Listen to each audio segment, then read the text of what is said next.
এখানে কালকে রামনবমী উপলক্ষে খাওয়া দাওয়ার ব্যবস্থা হয়েছিল। কেউ প্রসাদ বলে, কেউ ভান্ডারা বলে, কেউ মৎস্য বলে, আমরা কিন্তু প্রসাদ বলি। তাই গিয়েছিলাম এবং তার সঙ্গে ঠাকুর দর্শনও করে এলাম।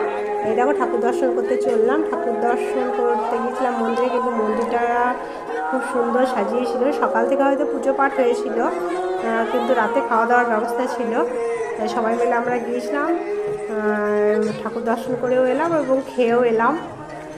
তোমরা কে কে এমনি মৎস্য খেতে ভালোবাসো বলো, প্রসাদ খেতে ভালোবাসো বলো। আমি আর কিন্তু খুব ভালো লাগে, সবচেয়ে ভালো লাগে আনন্দ করতে গেছিলাম। এরা কত সুন্দর হনুমানটাকে করেছে দেখো, আমার সুন্দর লেগেছে। মন্দিরে গিয়ে দেখো কত সুন্দর মন্দিরটাকে সাজিয়েছে, আলোকিত করে দিয়েছে কত আলো দিয়ে।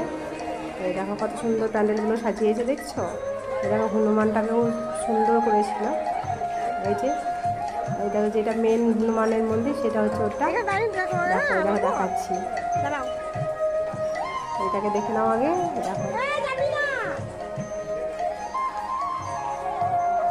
এবার মেন মন্দির হচ্ছে এটা।